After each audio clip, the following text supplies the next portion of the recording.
What's up? My name is Brick Road. Let's play some more Risk of Rain. I don't like the Bandit. We're playing the Bandit today, but I don't like the Bandit. My least favorite class in the game. There's a lot of things I don't like about the Bandit. We're going to go into all of them in detail, but someone on my stream taught me a very cool glitch that you can only do with the Bandit, and only with a very specific item. So to be sure we get that item, I'm going to turn on Sacrifice and Command. That should allow us to get the item on the first stage, and then we can break this game wide open. It's going to be fun. It's going to be really fun. Let's talk about the Bandit. First of all, a lot of people actually think he's like a Wild West kind of bandit, like he wears like a 10-gallon hat. I personally don't feel that way about him. I think he's a green-headed alien with very pointy ears. So, right off the bat, I think he's silly looking. I don't like him. He's got this attack, this gun here, that's his like normal attack. This is how fast he shoots if you just hold down the button. Oh, soldier's syringe. That'll be super helpful. But the main thing I don't like about his gameplay is he shoots faster if you mash the button. I don't like that. It makes my thumb sore, and it doesn't feel very good to me. Although now that we have the soldier's syringe, it's less of a blue-headed alien and more of a green-headed alien, which is nice. He's got a couple other abilities, some of which are kind of cool. Actually, none of which are kind of cool. Like I said, I don't like this class, but we'll get to that in time. I gotta find some more monsters so I can demonstrate it. I guess I don't. He's got this grenade. Whoop, that's all it does. It's his only attack that he has that is like an AoE of any kind. Does a little bit of splash damage. None of his shots pierce. So that grenade, if he wants to deal damage to more than one monster at a time, that's his only option. His third ability is this headshot. That shotgun with the 7-second cooldown. Does more damage than his regular shot by a pretty good amount. And with the Ancient Scepter, actually, it turns into a two-shot attack, which is really, really nice. Oh, I wanted Infusion, but we better be good and get the Clover. His last ability is this, the Invisibility. Now, this has a 13-second cooldown, which means it's not very good for an escape technique. By the time you use it and get out of trouble, you still have 9 seconds left on the cooldown, which means it's not going to really help you do much of anything as far as getting out of danger. What it's useful for is, if you use the Invisibility, jump into a monster, and then attack them, they stay stunned for a couple seconds. That's pretty cool. You also get a speed boost. You're totally invincible to all forms of attack while the invisibility is up. Get a speed boost, you can stun enemies. That's pretty cool. Now, the gimmick of the class is, now watch the cooldowns down there. When you shoot with lights out and kill a monster, all of your skills get cooled down immediately. That's the gimmick. That's the gameplay that the Risk of Rain designers wanted El Bandito to have.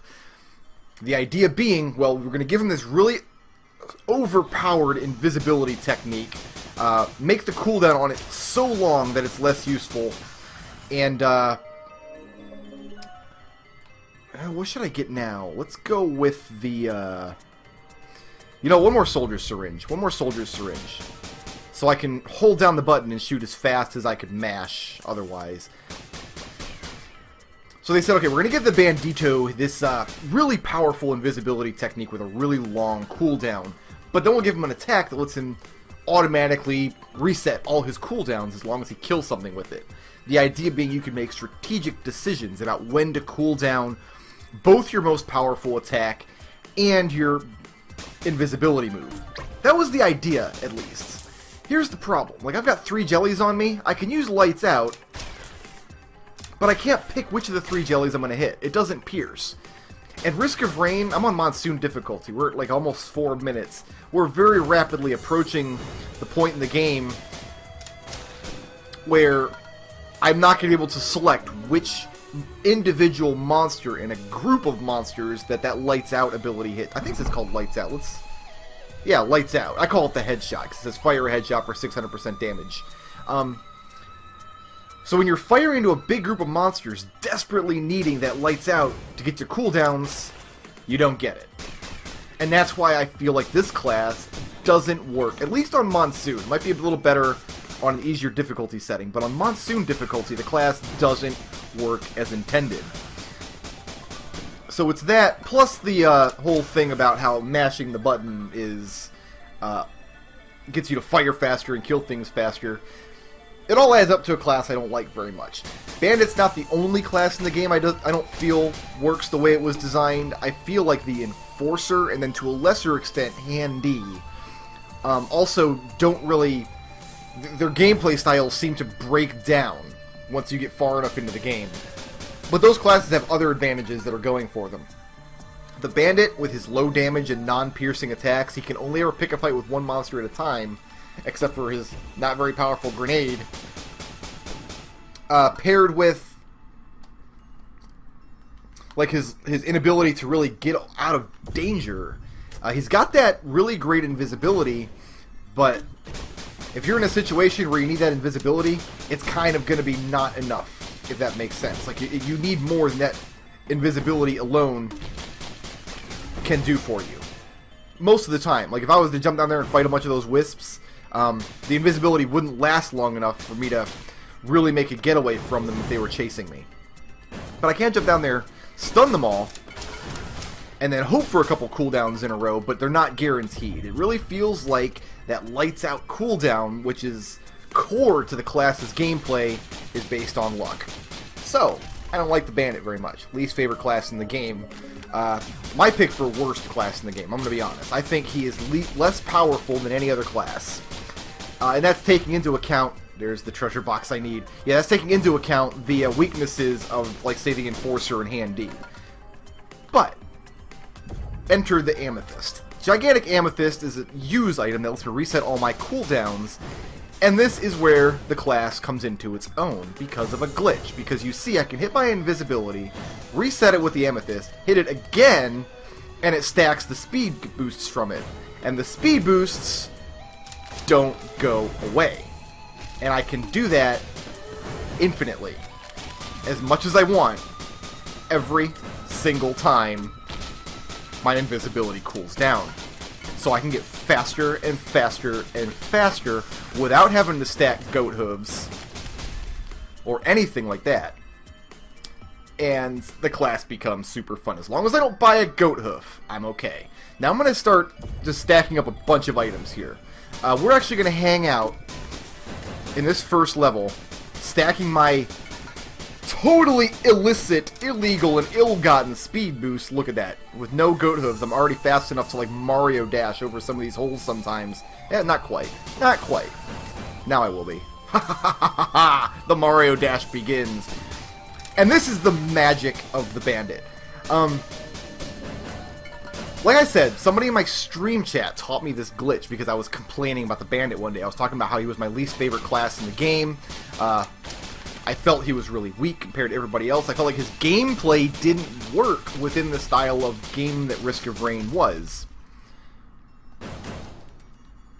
And then he's like, hey, you know, there's this cool glitch. You should check it out.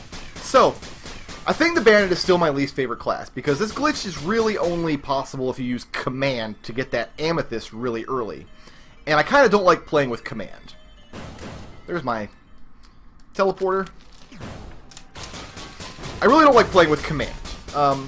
It's really good to get a run going, but once the run is going, I feel like it just makes things like unnecessarily finicky. You know, you have to stop to open up boxes and whatever and get all the stuff out of it.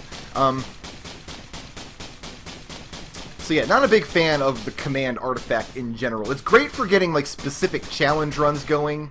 It's great for when you want to do specific things with a character, like in this run here.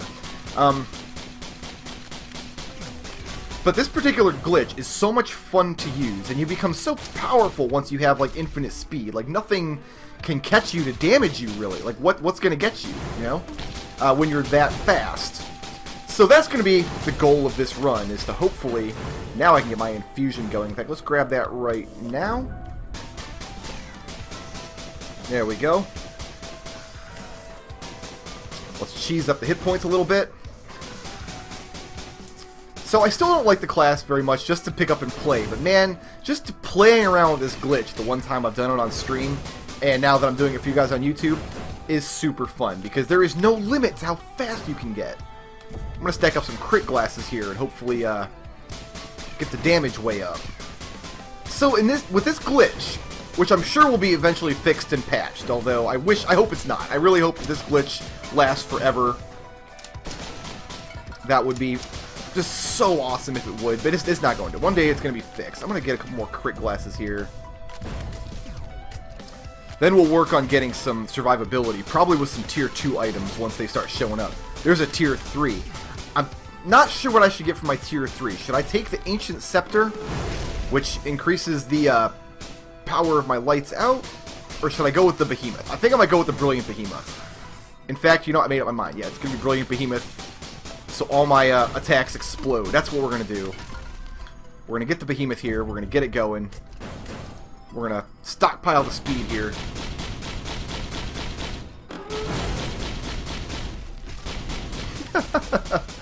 So good.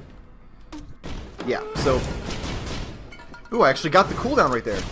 Now, the benefit of the Ancient Scepter for... crit glasses. For the Bandit. The benefit of the Ancient Scepter is that his shotgun, his lights out, the one that resets his cooldowns, hits twice. And what that means is it has a greater chance of cooling everything down. But it's still really not enough. Even with the Ancient Scepter, the class is still pretty weak. I'm going to take a Guardian Heart here, I think. Just for the increased survivability. Let's stack the speed one more time. Let's see what the next level has to offer. Now, I'm playing without glass on, and I usually do play with glass on because it increases the amount of damage you do. It feels a lot more fun to play the game with glass on. You can do a lot more damage. You clear levels a lot faster, which means you don't get locked into hopeless wars of attrition like you can get bogged down, especially on Monsoon. But the reason I'm not playing with glass on for the Bandit is because with glass, the Bandit really does get more powerful. It's actually getting difficult to grab these ropes now that I've glitched so much. Because with glass, you have a much greater chance of, especially if you get an Ancient Scepter, you have a much greater chance of getting that cooldown, which is so central to the class's gameplay. You know what I mean?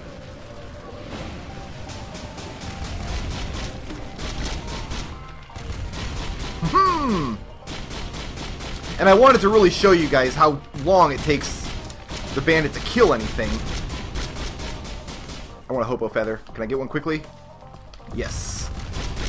I really want to show you how little damage the Bandit really does if you're playing the game without the benefit of the glass artifact. Some classes do better without glass. Like Handy, I think, works a lot better without the benefit of glass. Because with the extra hit points, he can really get his tanking game going a lot better, which is what he needs. I don't know how much more... Oh, we got missiles happening. I'm going to bail over here, actually, for a little while. We'll fight down here. I don't know how much more speed I really want to stack, because eventually it gets virtually uncontrollable. You get to the point where you're so fast that you can't really control the game anymore. Once you reach that point, it's so hard to play. And you're already playing a kind of a weak character, so I might not stack much more speed than this. This is the equivalent of at least a couple dozen goat hooves. Like, how much more than this could I possibly need? One more. There we go. So next time I see an orange chest, I'm probably going to swap out my amethyst for a useful, like, attacking use item.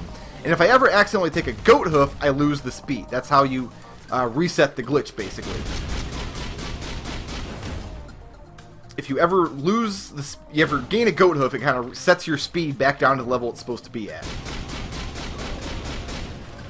But I'm so fast, these magma worms will never catch me. Let's fight up here for a minute, since we're kind of unburdened by magma worms and whatnot here. I do need some healing. I do need to get some healing going. I've got the Guardian Heart, which is nice. Yeah, I really don't need any more. I'm taking a lot of falling damage is the problem. Okay, we're at remaining enemies, so let's get up here so I can fight my magma worms. Haha! Then we'll kill all these remaining enemies and see how it goes. Ooh, we got a frenzied child up here. Oh, that's right, I abandoned this spot because of all the missiles down there, but I don't think the missiles would be that big of a problem. The missiles should be fine. What I could really use... Oh, jellies. What I could really use is a good attacking use item. Something to do quite a lot of damage whenever I hit my triangle button, whenever it cools down. Nope, I let that magma worm get a bite in me.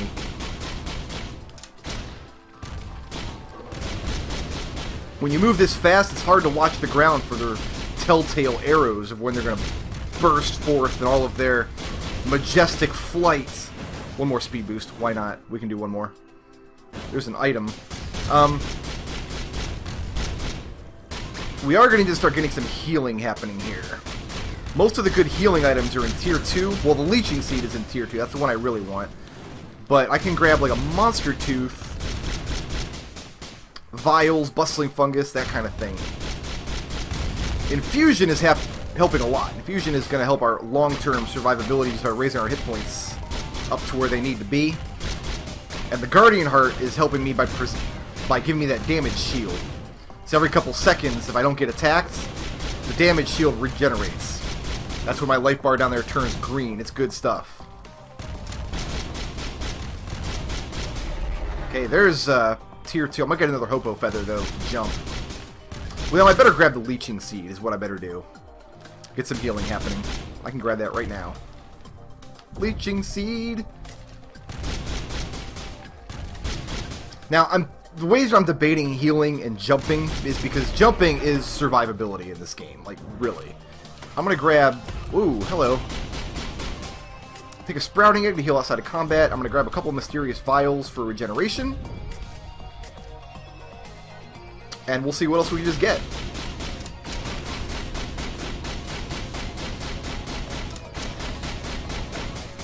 I think the next Tier 3 that I get, I'm going to turn into an Ancient Scepter for my more powerful... Really? Oh, I can hit him from here. Just barely, but I can hit him.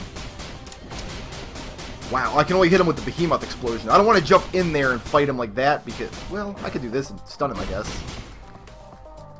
I guess that worked alright. Yeah, because those little guys don't climb ledges. I think they used to, but it got patched out for some reason. Those guys don't climb ledges anymore, at least. So he would have been stuck in that little hole the whole time. And he was a overloaded elite, which means he does contact damage, electricity. Oh, hello, I don't need you here. Let's get another Hopo Feather here. So I can jump some more. My next pick for Tier 2 might be... Oh, you know what? I gotta start thinking about flyers. I gotta start thinking about what I'm gonna do when it comes to flying enemies. I can evade them rather well, but I still want something that, like, kill them on contact. A Frost Relic or a Charge Field Generator. Or I can just run outside of their hitbox and not worry about it. Horizontal positioning is a thing that I'm having some difficulty with now. Just because I'm so friggin' fast. My goodness. Grab a Monster Tooth. Look at all these fools.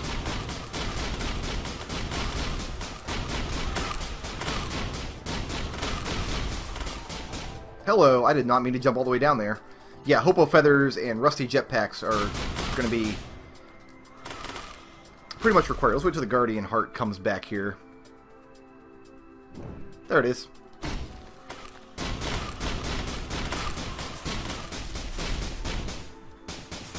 My god, it's so sticky. It's so sticky now.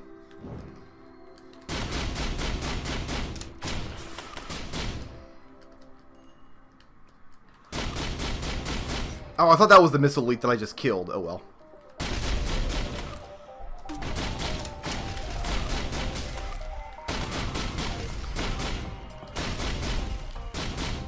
Yeah, we might want to start thinking about some secondary kill options. Will-o'-the-wisp, something like that. I'm not sure how the speed will work with something like Frost Relic or Charge Field Generator, because I'm moving so fast. Like, monsters won't be inside of the hitbox of those options for very long. Hello. I am so friggin' fast. I need a good use item too, is what we need.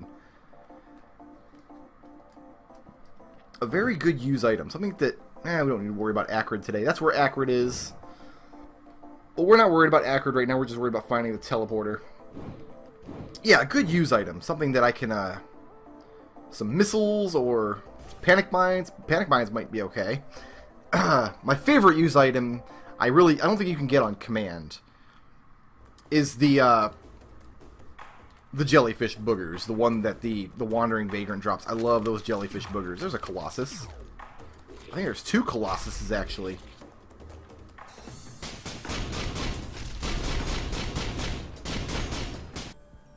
Shoutouts to Dada for sponsoring this video, and to everybody who makes this channel possible by supporting me on Patreon.